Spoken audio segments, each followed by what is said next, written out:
Hello friends, आज की video में यूपीटीटी 2019 के पेपर में जो मैथमेटिक्स के जो क्वेश्चंस आए हुए हैं उनका पार्ट 2 मैं यहाँ लेकर आया हूँ। तो क्वेश्चन इंपॉर्टेंट है, पेपर में आए हुए हैं, तो ध्यान से देखिएगा वीडियो, एक एक क्वेश्चन को समझने की कोशिश कीजिएगा। तो आइए स्टार्ट करते हैं। ये देखिए क्वेश्चन नंबर 1, इसमें क्या कह रहा है कि एक पाइथागोरस त्रिक ज्ञात कीजिए जिसकी सबसे छोटी संख्या 8 है। तो पाइथागोरस त्रिक में क्या होता है कि 3 नंबर अगर ए बी और सी दिए हुए हैं तो दो छोटे नंबर का अगर स्क्वायर करके जोड़ दें तो वो तीसरे नंबर के स्क्वायर के बराबर होना चाहिए, ठीक है ना। तो यहां पर हम एक एक करके चेक करेंगे और कोई दूसरा तरीका नहीं है। 8 से स्टार्ट कीजिए, सबसे छोटा नंबर कह रहा है तो ये नहीं होगा क्योंकि सिर्फ सबसे छोटा क्या है, 6 है। यहां से स्टार्ट कीजिए, तो ये क्या है 8, 8 का स्क्वायर होता है 64, 9 का स्क्वायर होता है 81 और ये 100, 10 का स्क्वायर 100, तो ये कहीं से भी बराबर नहीं आ पाएगा। तीसरा वाला चेक करते हैं, ये क्या है 64, 15 का स्क्वायर आपका 225 होता है और जो 17 का स्क्वायर है वो 289 होता है। तो जोड़कर देखिए 4 5 9 आया, 6 2 8 आया और ये 2 289, तो ये बराबर हो जाता है, यानी कि यहां से ये सी ऑप्शन सही हो जाता है। ठीक है, अगला क्वेश्चन देखते हैं। ये देखिए क्वेश्चन नंबर 2, इसमें क्या कह रहा है कि z का मान ज्ञात कीजिए यदि संख्या ये दी हुई है, इसमें ये z एक अंक के रूप में आया है। तो 9 से विभाजिता के लिए क्या होता है कि जो संख्याओं का जो अंकों का योग है, संख्या के अंकों का योग है वो 9 से विभाजित होना चाहिए, अर्थात 1 4 plus 1 plus 7 plus z plus 8, ये जो नंबर आए वो 9 से विभाजित हो जाना चाहिए। तो यहाँ जोड़िए कितना है, 4 1 5 7 12 8 20, तो 20 प्लस z आ जाता है जो कि 9 से विभाजित होना चाहिए। तो ये z अगर हम 7 रख दे यहाँ पर तो 9 त्रिक 27 बन जाएगा, ठीक है ना। तो 7 के साथ हम चेक कर सकते हैं, यहाँ वैल्यू रखिए और भाग देकर देख लीजिए, ठीक है। तो 7 आंसर यहाँ से सही हो जाता है। अगला क्वेश्चन देखते हैं। ये देखिए क्वेश्चन नंबर 3, इसमें क्या है 2160 बराबर कह रहा है 2 की पावर a, 3 की पावर b और 5 की पावर c कह रहा है, ठीक है। इसको कैसे हल किया जाएगा, इसमें आप क्या कीजिए 2160 के गुणनखंड निकाल लीजिए। तो ये आ जाता है आपका 2 गुणा 2 गुणा 2 गुणा 2, ठीक है, गुणा 3 गुणा 3 गुणा 3 गुणा 5, ये निकल कर आ जाता है। पावर के पदों में लिखते हैं तो 2 की पावर 4 गुणा 3 की पावर 3 गुणा 5 की पावर 1, इसको इससे कंपेयर कर लेते हैं तो क्या आ जाएगा 2 की पावर a गुणा 3 की पावर b गुणा 5 की पावर c। तो यहाँ से जो पावर है उनको कंपेयर करेंगे तो a का मान 4 आ जाता है, b का 3 आ जाता है और 5 का 1 आ जाता है, ठीक है ना। अब ये मान उठाकर यहाँ रख देते हैं, ठीक है, आसान है। रखेंगे क्या आएगा 3 की पावर 4 गुणा 2 की पावर -3 गुणा 5 की पावर -1, ठीक है। तो 3 की पावर क्या आ जाएगा, 3 त्रिका 9 और 9 9 81, यानी कि 81 गुणा 2 की पावर 3 यानी कि 1 बटा ये 2 की पावर 3 हो जाएगा, धन में कन्वर्ट करेंगे, गुणा ये क्या आ जाएगा 1 बटा 5 आ जाएगा, ठीक है। तो ये कितना 2 2 4 दूनी 8 बन जाएगा, 8 और 5 को गुणा करेंगे तो 40 आ जाएगा, यानी कि 81 बटे 40 जो है आपका क्या आ जाता है, आंसर निकल करके आ जाता है, जो कि क्या है बी ऑप्शन है, ठीक है। अगला क्वेश्चन देखते हैं।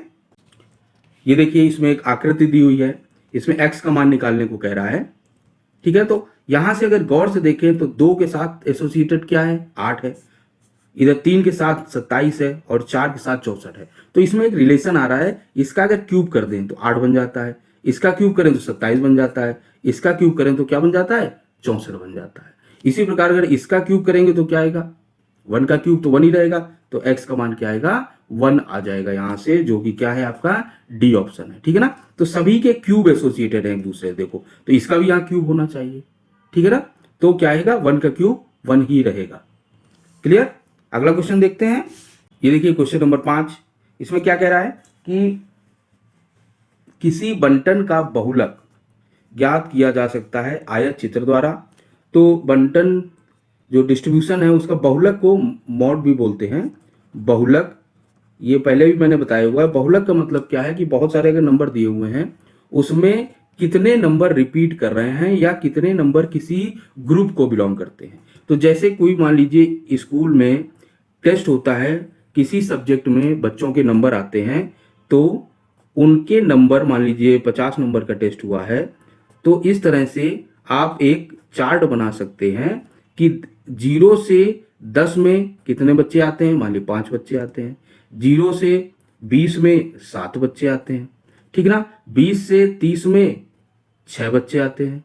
30 से 40 में 15 बच्चे आ जाते हैं, ठीक है ना। ये 40 वाला है और 15 ये लिखा हुआ है, और इसमें मान लीजिए कि 40 से 50 में 10 बच्चे आ जाते हैं। तो बहुलक क्या है कि जिनकी संख्या सबसे ज्यादा है, तो 30 से 40 वालों की संख्या सबसे ज्यादा है, तो इसका मान जो है ये कहा जा सकता है कि 35 के पास वाले जो हैं स्टूडेंट, वो सबसे ज्यादा हैं, वो 15 है। तो इसमें बहुलक जो निकल कर आता है वो 35 निकल के आ जाता है, ठीक है ना। और संख्या क्या है, सॉरी, जो बहुलक निकलता है वो 15 निकलता है, और नंबर क्या है, 35 है, ठीक है ना। तो 35 के जो बहुलक हैं या 30 से 40 के बीच के जो बहुलक हैं वो 50 है, ठीक है। तो संख्या 50 है, 15 है उन स्टूडेंट्स की जिनके नंबर 30 से 40 के बीच में आते हैं। तो इस चार्ट को, इस ग्राफ को क्या बोला जाता है, आयत चित्र या हिस्टोग्राम बोला जाता है। हिस्टोग्राम कहते हैं इंग्लिश में, और हिंदी में इसको आयत चित्र कहा जाता है। इसी से आप क्या है, बहुलक निकाल सकते हैं, ठीक है। तो आयत चित्र एक ऐसा माध्यम है जिससे आप बहुलक ज्ञात कर सकते हैं। तो यहां पर जो ऑप्शन है ए, आयत चित्र वाला, वो सही हो जाता है, ठीक है। अगला क्वेश्चन देखिए, ये कह रहा है कि यदि a plus b upon c equal to b plus c upon a equal to c plus a upon b equal to k हो, तो के का मान निकालना है। तो इसको कैसे किया जा सकता है, आप एक एक करके उठाइए। ए को यहां लीजिए, ए प्लस बी इक्वल्स टू सी के साथ क्या चला जाएगा, सी के हो जाएगा, ठीक है। अब दोनों तरफ सी जोड़ दीजिए, तो यहां भी प्लस सी कर दीजिए, यहां भी प्लस सी कर दीजिए।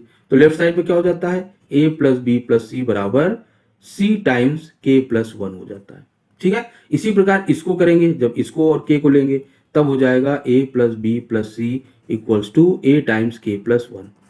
और जब इसको लास्ट में लेंगे तो A plus B plus C बराबर हो जाता है बी टाइम्स के प्लस 1, ठीक है। अब इन तीनों को जोड़ दीजिए, तो ये 3 टाइम्स यहाँ ए प्लस बी प्लस सी आ गया, ये क्या आ गया, इसमें के प्लस 1 कॉमन लीजिए, ठीक है, और आ जाएगा ए प्लस बी प्लस सी आ जाएगा। तो दोनों साइड से ए प्लस बी प्लस सी कट जाएगा। के प्लस 1 बराबर क्या आ जाता है, 3 यहां से, यानी के का मान क्या आ जाता है, 2 निकल करके आ जाता है, ठीक है। तो ये क्या है, सी ऑप्शन है, ठीक है। तो कैसे किया है, एक लिया इसको और इसको उठा लिया है, और जब क्रॉस मल्टीप्लाई किया फिर दोनों तरफ सी हमने ऐड कर दिया है। इसी तरह बाकी दोनों को भी कर लिया है, ये आ गई वैल्यू। अब सभी को उठाकर हमने जोड़ दिया, तो यहां से क्या आ जाता है, के 2 आ जाता है, ठीक है। अगला क्वेश्चन देखते हैं। ये देखिए क्वेश्चन नंबर 7, इसमें क्या हो रहा है कि निम्नलिखित में से कोई 3 मापों को लेकर कुल कितने त्रिभुज बनाए जा सकते हैं। तो माप कौन सी हैं, सब 1.2, 4.2, 5.9, 8.1 सेंटीमीटर दिया हुआ है। तो इनको 12, 42, 59 और 81 लिख लेते हैं, ठीक है, थोड़ा आसान हो जाएगा। अब देखिए कोई 3 उठाइए, तो रूल क्या होता है कि 2 छोटी संख्याओं का योग अगर त्रिभुज बना रहे हैं, तीसरी से हमेशा क्या होना चाहिए, बड़ा होना चाहिए, ठीक है। तो अब ये लेते हैं, इन दोनों को जोड़ो, क्या आ जाएगा, ये 12 और 42 52 आ गया, और ये 59 से भी छोटा है और 81 से भी छोटा है, तो ये दोनों नहीं लिए जा सकते, ठीक है।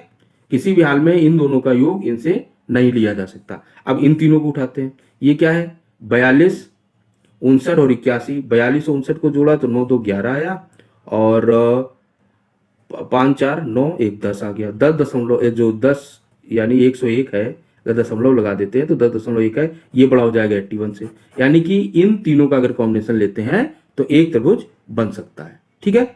अब क्या 1 2 और 3, पहले तो सीक्वेंस ले ली, अब देखो 1 2 और 3 लिया जा सकता है, तो ये 12 और 59 कितना हो जाएगा, 71 हो जाएगा, ये भी छोटा है, ठीक है ना। 12 प्लस 59 करेंगे तो ये आ जाएगा 9 2 11, 5 1 6 7 71, ये भी छोटा है, नहीं लिया जा सकता, ठीक है। इन दोनों को हम चेक कर चुके हैं। अब कौन सा बचेगा, इसमें अगर देखें तो कॉम्बिनेशन से ही बनाया जा सकता है कि 4C3 नंबर होंगे जो इसमें पॉसिबल केसेस बन सकते हैं, ठीक है ना। तो 1 2 3 4 अगर लेते हैं तो 4C3 की वैल्यू आ जाएगी, 4 ऐसे कॉम्बिनेशन बन सकते हैं, ठीक है। तो 4 कौन कौन से हमने बनाए, 1 लिया, 2 लिया और 4 ले लिया, ठीक है, 1 2 4 ले लिया। फिर कौन सा लिया है हमने, 2 3 और 4 ले लिया है, ठीक है। अब कौन सा बनाया जा सकता है, 1 2 3 भी चेक कर चुके हैं, 1 2 3 भी होगा, और कौन सा होगा, 1 3 और 4, यही 4 कॉम्बिनेशन बनेंगे। ठीक है, जिसमें से केवल और केवल 2 3 4 वाला ही त्रिभुज बनाएगा, बाकी कोई त्रिभुज नहीं बनाएंगे। ठीक है, तो ये डी ऑप्शन यहां पर एक सही हो जाता है। अगला क्वेश्चन देखते हैं। ये देख क्वेश्चन नंबर 8, ये क्या कह रहा है, एक भिन्न का हर अंश के दुगने से एक अधिक है। तो एक भिन्न हमने x अपॉन वाई मान ली, तो इसका जो भिन्न का हर है वो अंश के दुगने से एक अधिक है।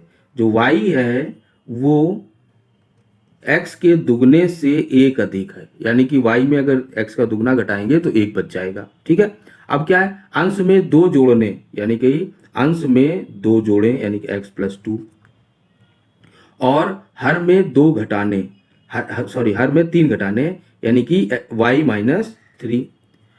संख्या एक प्राप्त होती है, यानी कि भिन्न क्या है, ऊपर नीचे बराबर हो जाती है, यानी कि संख्याएं जो अंश और हर क्या है वो बराबर हो जाते हैं। ठीक है ना, तो इसमें यहां भी रख के देख सकते हैं, यहां से भी निकाला जा सकता है। यहां से कैसे निकालेंगे कि आप इसमें इसको थोड़ा सा अरेंज कर लीजिए, अरेंज करेंगे तो ये इधर आ जाएगा x minus y equals to -5 आ जाएगा। y को इधर लिया और 2 को इधर भेज दिया। अब ये दो इक्वेशन होंगे, इक्वेशन नंबर 1, इक्वेशन नंबर 2। अब इन दोनों को जोड़ दीजिए, माइनस वाई है, ये कट जाएगा, तो कैसे लिखेंगे, -2x plus Y equal to 1। पहली इक्वेशन लिख ली। अब इसको क्या किए, जोड़ दीजिए, तो y से y कट गया, यहां पर क्या बचा, माइनस का x बचा, इधर आया माइनस का 4, माइनस माइनस कट गया, यानी कि x बराबर क्या आ जाता है, 4 आ जाता है। ठीक है, यहां पर 4 रख के देखिए, तो यहां रखेंगे 4 दूना 8, इधर जाएगा 9, यानी कि y माइनस 8 इक्वल्स टू 1, तो y बराबर 9 आ गया, यानी कि 4/9 भिन्न हो गई। यहां से भी चेक कर सकते थे कि ये क्या कह रहा है कि हर अंश के दुगने से एक अधिक है, तो इसको दुगना करो, इससे एक ज्यादा होना, एक कम होना चाहिए, तो 4 दूनी 8, इससे एक कम है। खैर इसमें भी ये 2 2 4 एक कम है, तो ये 2 हो सकती थी। अब दूसरा वाला देखते हैं, अंश में 2 जोड़ने और हर में 3 घटाने। अंश में 2 जोड़ो तो 6 हुआ, इसमें 3 घटाओ तो 6 कट गया। इसमें क्या है, 2 जोड़ो तो 4 हुआ, 3 घटाया तो 2 ही बचा, तो ये नहीं हो सकता। इससे तरह से भी चेक कर सकते थे बिना कैलकुलेशन के। ठीक है ना, तो डायरेक्ट भी किया जा सकता था। अगला क्वेश्चन देखते हैं। ये देखिए क्वेश्चन नंबर 9, इसमें सिंप्लीफाई करना है, तो इसमें क्या करना है, वर्ड मास रूल लगेगा। ठीक है ना, सबसे पहले बार सॉल्व करेंगे, फिर आपको ब्रैकेट सॉल्व होंगे, फिर क्या है, और पावर जो है वो सॉल्व होंगी, उसके बाद आपका डिवीजन, मल्टीप्लिकेशन, एडिशन और सब्सट्रैक्शन ये रहेगा। तो सबसे पहले किसको सॉल्व करेंगे, बार को सॉल्व किया जाएगा, फिर ये जो ब्रैकेट लगे हैं वो सॉल्व होंगे। ठीक है, तो करते हैं, कैसे आ जाएगा, यहाँ -9 है, 9 ही रहेगा। सबसे पहले बार को सॉल्व करना है, प्लस यहाँ 24 रहेगा, प्लस ये बार बिल्कुल ब्रैकेट की तरह ही, जैसे ब्रैकेट सॉल्व किया जाता है उसी तरह से होगा। तो 13 में 7 गया, कितना बचेगा, 6 बचेगा। ठीक है, अब नेक्स्ट लाइन में क्या हो जाएगा, यहाँ -9 ही रहेगा, माइनस करली ब्रैकेट -8 प्लस 24, 6 कितना हो गया, 30 हो गया। अब ये इन ब्रैकेट को, जो स्मॉल ब्रैकेट है, ठीक है ना, जो पैरेंथेसिस है इनको हटा देते हैं, तो 8 में 30 गया, 22 बचेगा। -9 माइनस, ये माइनस का है प्लस का है, तो प्लस का 22 बचेगा। ये बाहर आके गुणा होगा, तो यहाँ -9 आया और यहाँ पे -22, यानी कि माइनस का 31 आ जाता है। ठीक है, जो कि इनमें से कोई नहीं है, तो डी ऑप्शन यहां से सही होता है। अगला क्वेश्चन देखते हैं। ये देखिए क्वेश्चन नंबर 10, इसमें क्या है, ए और 8, ए और 8 दो नंबर हैं, इनका मासा क्या दिया हुआ है, 4 दिया हुआ है, और लासा 24 दिया हुआ है। तो मैंने रूल बताया था आपको कि इन दोनों को गुणा कर दीजिए, इन दोनों को गुणा कर दीजिए, क्या हो जाएंगे, बराबर हो जाएंगे। तो 8 ये 2 बार जाएगा और यहाँ पर 12 आ जाएगा, तो ए बराबर क्या आ जाता है, 12। ये मैंने बताया हुआ है पहले से रूल, आपको भी पता होना चाहिए कि 2 नंबर का गुणा उनके मासा और लासा के गुणा के बराबर होता है। ठीक है, तो वही रूल हमने यहाँ लगाया और ए का मान 12 आ गया, जो कि क्या है, आपका सी ऑप्शन है। ठीक है, अगला क्वेश्चन देखते हैं। ये देखिए क्वेश्चन नंबर 12, यदि किसी आयताकार खेत का विकर्ण, तो ये आयताकार खेत है, इसका विकर्ण ये 17 दिया हुआ है, तथा परिमाप यानी कि चारों भुजाओं का योग जो है वो परिमाप, तो अगर ये ए है ये बी है, तो 2 times a plus b equal to कितना दिया हुआ है, 46 दिया हुआ है, यानी a plus b equal to कितना दिया हुआ है, 23 दिया हुआ है। A b equal to a b आपको इसमें निकालना है, क्या खेत का क्षेत्रफल, क्षेत्रफल क्या होगा, ए बी होगा, वो निकालना है। और यहां से 17 को क्या कह सकते हैं कि ए स्क्वायर प्लस बी स्क्वायर बराबर 17 स्क्वायर आपको दिया हुआ है। तो इसमें कैसे करेंगे, ए बी बराबर A plus B square minus A square plus B square upon 2। ठीक है, तो ये कौन सा है, ए प्लस बी का स्क्वायर वाला फॉर्मूला है, उसको हमने अरेंज किया है। तो ये क्या आ गया यहाँ पर, 23 का स्क्वायर माइनस 17 का स्क्वायर बटे 2। हल करेंगे तो मान क्या आ जाता है आपका 100, ए बी बराबर 120 निकल करके आ जाता है। सॉल्व कर लीजिएगा इसको, यहाँ पर 120 आ जाता है, तो ये सी ऑप्शन यहाँ से सही हो जाता है। ठीक है, अगला क्वेश्चन देखते हैं। यदि क्वेश्चन नंबर 12, इसमें क्या है, इसको हल करेंगे, ये लिखा हुआ है, फिर बॉडमास रूल लगाएंगे, 2 पावर -1 और -1। तो सबसे पहले अंदर आ जाएंगे, ये क्या हो जाएगा 1/2, माइनस को रिमूव करेंगे, -1 इसको रिमूव कर दीजिए, 1/2 पावर -1, फिर से -1 को रिमूव करेंगे तो 2 आ जाएगा सिंपल। अब इसमें चेक करते हैं कौन कौन सी हैं। क्या ये अभाज्य संख्या है, यानी प्राइम नंबर, बिल्कुल प्राइम नंबर की लिस्ट में 2 आता है। सम संख्या, बिल्कुल सम संख्या भी है। और फिर क्या कह रहा है, विषम संख्या, विषम संख्या नहीं है ये।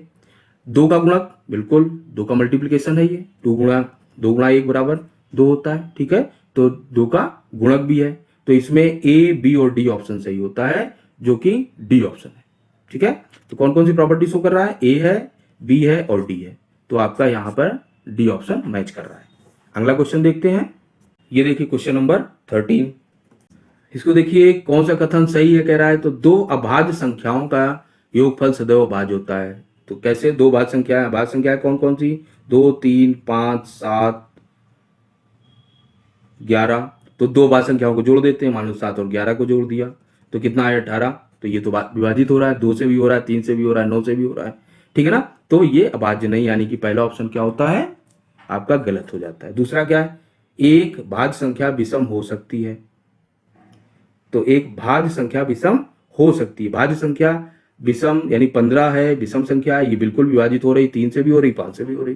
तो ये मुझे सही लग रहा है कि भाज्य एक जो विषम संख्या है वो विभाजित हो सकती है। ठीक है ना, तो एक भाज्य संख्या यानी कि जो विभाजित होती है वो विषम हो सकती है। 15 ऐसे बहुत से एग्जाम्पल होंगे, 21 भी है इसका एग्जाम्पल। ठीक है, इसे सबसे छोटी अभाज्य संख्या 1 है, ये गलत है। सबसे छोटी अभाज्य संख्या कहाँ, 2 से स्टार्ट होती है। ठीक है, कोई सम अभाज्य संख्या नहीं है, यह भी गलत है, क्योंकि 2 एक सम संख्या है जो कि अभाज्य है। ठीक है, तो आपका यहां से केवल बी ऑप्शन सही होता है। क्लियर, अगला क्वेश्चन देखते हैं। ये देखिए क्वेश्चन नंबर 14, एक बहुभुज के अंतः एवं बाह्य कोणों का अंतर 60 डिग्री है, तो बहुभुज में भुजाओं की संख्या। तो अंतः और बाह्य कोणों का अंतर, मान लीजिए ये कोई बहुभुज ऐसा बना हुआ है, तो ये कोण बाह्य कोण कहलाता है और ये कोण अंतः कोण कहलाता है। और इन दोनों का जो डिफरेंस है यानी कि a माइनस बी, वो क्या 60 दिया हुआ है। ठीक है, और a प्लस बी कितना होगा, 180 डिग्री होगा। तो दोनों को जब हल करेंगे तो a बराबर आ जाता है आपका 120 डिग्री और b बराबर आ जाता है 60 डिग्री। ठीक है, तो ये a और ये 160, ये 120 हो गया, ये 60 हो गया। तो इसको अगर ऐसे ले लें इसके सेंटर से, तो इन दोनों का कोणों का जो योग होता है वो इसके बराबर होता है, यानी कि 120 हो गया ये। तो ये कितना आ जाएगा, त्रिभुज के तीनों कोणों का योग 180 होता है, ये 120 दिया हुआ, तो ये कितना हो जाएगा 60 डिग्री हो जाएगा। ठीक है, तो इसमें ऐसे 60 डिग्री के कितने बनेंगे, तो 360 में 60 का भाग दे दीजिए, तो ये 6, यानी कि ऐसे 6 त्रिभुज बन के तैयार होंगे। यानी कि टोटल भुजाएं कितनी होंगी, 6 भुजाएं होंगी, यहां से क्लियर हो रहा है। ठीक है, तो सी ऑप्शन सही होता है। क्लियर, अगला क्वेश्चन देखते हैं। क्वेश्चन नंबर 15, एक सरल रेखा पर, एक सरल रेखा है, सरल रेखा मतलब अनंत तक जाती है। ठीक है, अगर कोई उसको बाउंड नहीं किया गया है, कोई 2 बिंदु नहीं दिए गए, ये अगर इसकी बात करेंगे तो ये 2 बिंदुओं के बीच की रेखा है। पर सिर्फ सरल रेखा की बात करेंगे तो वो अनंत होती है, उसका कोई इधर भी होगी और इधर भी होगी। ठीक है, तो इसमें जो बिंदु हैं वो कितने हो सकते हैं, असंख्य बिंदु होंगे, इनफाइनाइट होंगे। बल्कि जो रेखा की जो डेफिनेशन होती है वो भी यही कहती है कि असंख्य बिंदुओं को मिलाने वाली जो जो असंख्य बिंदुओं को जब मिलाते हैं तो एक रेखा बनकर तैयार होती है। ठीक है ना, एक ही लाइन में, एक ही सीध में रखे हुए असंख्य बिंदुओं को मिलाने से रेखा बनती है। ठीक है, तो असंख्य बिंदु होंगे, याद रखिएगा, याद कर लीजिए कि सरल रेखा पर जो बिंदुओं की संख्या है वो क्या होगी, असंख्य होगी। इसमें भी जो बिंदु होंगे वो क्या होंगे, असंख्य बिंदु होंगे। ठीक है, तो ये वीडियो यहीं तक रखते हैं। अगर वीडियो अच्छा लगा है तो इसको लाइक कीजिए, दोस्तों के साथ शेयर कीजिए, और चैनल को सब्सक्राइब नहीं किया तो सब्सक्राइब कर लीजिए। मिलते हैं अगले वीडियो में, तब तक के लिए नमस्कार।